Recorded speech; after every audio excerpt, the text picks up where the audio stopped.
Good day, this is Teresa Fredericks from Growing Businesses Using Projects, bringing you yet another video, this time on MS Project, and we are assigning resources with examples. My intent with this and every video is to ensure that the ordinary person can understand what is being taught and apply it. The agenda, we are going to be looking at general information on assignments, the importance of assigning resources in MS Project. I'm going to give a brief review of the resource sheet. We are going to assign resources using the resource names column, and I'm going to give the pros and cons. We're going to assign resources using the Assign Resource dialog box. We're going to assign resources using the Task Information dialog box. We're going to assign resources using this task form in the split view, and we will just touch on overallocation of resources. So you may ask, what are assignments? An assignment identifies which person or people will work on a task. The process of assigning a resource might be called task assignments or resource assignment. Assigning resources to tasks is also called resource loading, and when you are done, you have a resource loaded schedule. What is significant, however, is after making the initial resource assignment to a task, you have some flexibility in determining how projects should respond when you add subsequent resources to the same task or remove them. I'll demonstrate that when we get into MS Project. When you assign, which is add, or remove unassigned resources, you can tell project whether you want to change that initial work value and how it might affect other values of assignments and the duration of the task.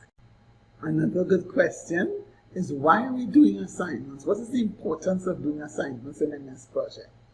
They help project management personnel to answer such questions as, who should be working on what task, and when, or what is needed to complete the task in the project. More than one resource can be assigned to a task. Another question is, do we have the correct number of resources to accomplish the scope of work that our project requires? And it's not just number, it is the availability also to work on the project. Are we expecting a resource to work on a task at a time when that resource will not be available to work? Have we assigned a resource to so many tasks that we have overallocated the resource? We're going to see how we get answers to these questions as we get into MS Project. So let's head to MS Project. So in MS Project, I've opened a project called Danmore Building Renovation Project. And one of the first things I want to do is to explain the resource sheet. So how do you get to the resource sheet? Now you can right click on this area and you will see resource sheet. Now the resource sheet shows us several types of resources. But if we want to filter them, we can go to filter and say, for instance, we just want to look at work resources. We have the name, the type, and the initials, the group. Now the group could be internal group, external groups, or you can call it in terms of departments and things like that. The maximum availability, if you don't put this in, MS Project is going to put 100%. But for instance, a project manager may not have to work 100% on a project, and this is Tom Avan, the project manager. He's only working 50%. So you put in the availability to the project. The standard rates, overtime rates. Now cost per use is normally for equipment, like you bring in a crane to work on a project. You may have a transportation cost. But sometimes you may hire a person, and because of the distance they have to travel, they may tell you if they have to come to your site, you have to pay a transportation fee or one-time fee every time they come. So this is put in here. Prorated.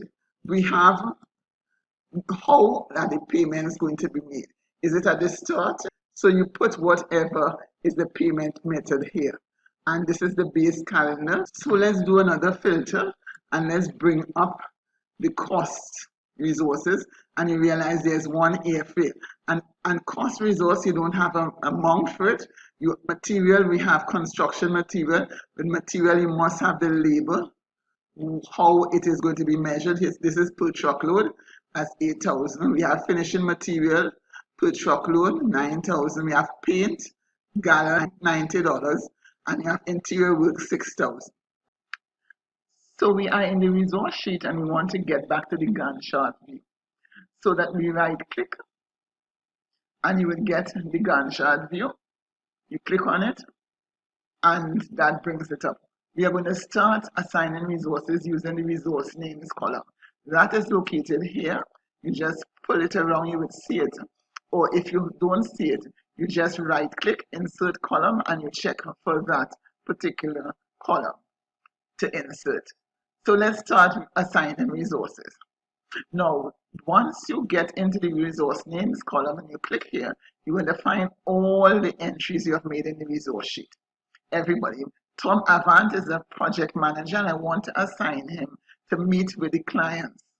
So all you do, you tick in the column in the box next to him and he's assigned 50%.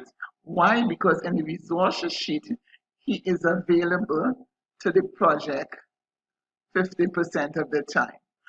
Now, what happens when you assign him, the time he's allotted to the project goes here, and he is also on this area where you see him assigned to this particular task. But he's the project manager, and we could adjust that, and I'm going to adjust it to 20%. This is how you assign using the resource names column. Now, let us talk about advantages and disadvantages of this using the resource names for assignments. It's a quick and easy method, but you cannot use multiple resources easily. You cannot assign multiple resources easily. And it's difficult to adjust the units easily. So let us look at another method. The second method we're going to be looking at is the task information dialog box. What is significant about this task information box? It gives us the name of the task we are looking at, the duration. When we go into advanced, we get a lot more information on the task in terms of the type, and we can make changes. But let us stick to the norm in terms of what we want to do in assignments. So you go under the resource name and you click in this column and in this area, and what you'll get is all the resources that have been assigned in the resource sheet. So suppose we wanted to put Mary Singh. We just click on Mary Singh and her availability to the project comes up. Now let us distinguish between availability to the project and availability to the task. This task is clear area and carry off dead. She may only want to touch base on this about 5% of the time. She may just do a spot check on this activity. She's the assistant project manager. So when we have reduced her units to 5% and when we click OK and we go back, we would realize that the cost of her visit was $80. Now, with this task information, you are not only able to easily adjust units to see the duration and other information, but you can adjust, you can put on more than one resource to a particular task. So we could go in here and we could decide on laborers.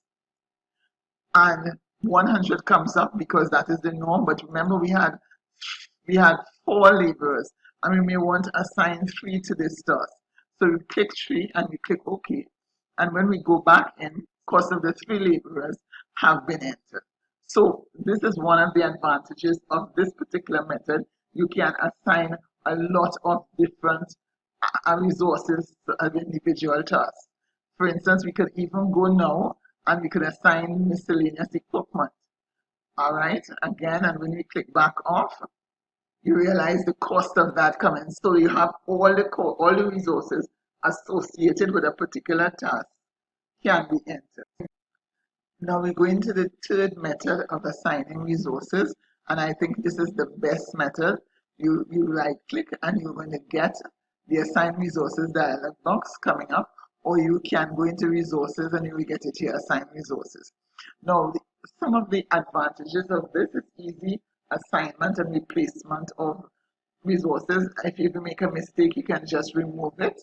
The unit field takes work effort, so you can put hours in there. It shows the cost immediately.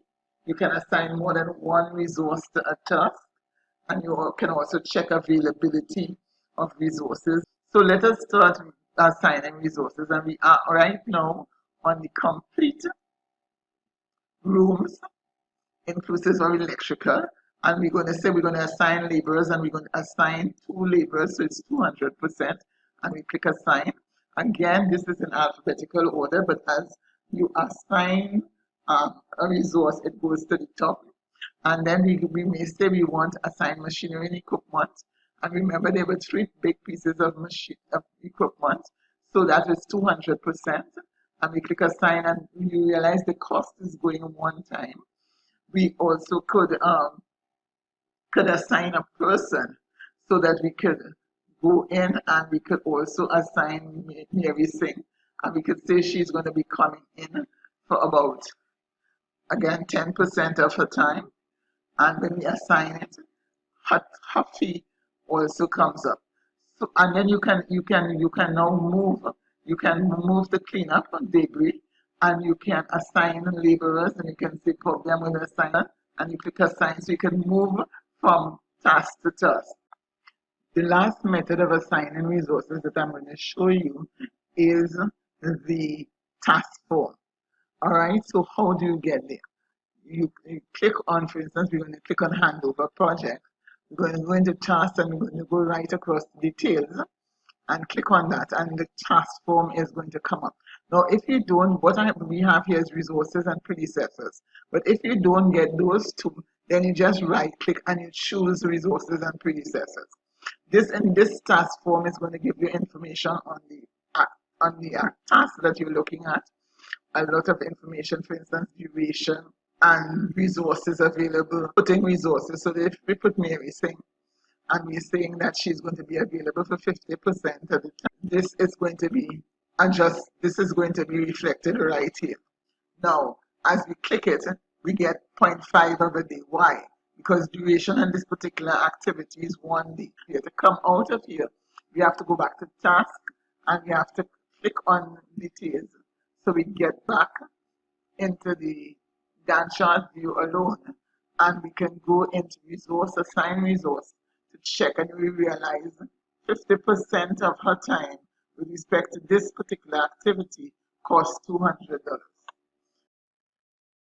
One of the things I want to show you is the impact of adding resources at different times. Now, this task put up was complete interior and roofing. I'm going to go into it, go into the resource names, hold down shift, and I'm going to assign Mary, and I'm also going to assign Raymond. When I come out, both are assigned. There's no issue. However, if I go in and remove both of them and assign them individually, for instance, I assign Mary, come out of it, she's assigned, and I go and assign Raymond, I'm getting a prompt. The prompt is asking me, for instance, you have added resources to tasks. Do you want to reduce duration but keep the same amount of work? Increase the amount of work but keep the same duration? Reduce the hours resources work per day units but keep the same duration and work. So you have the option of deciding what to do. Now let's take a quick look at overallocation of resources.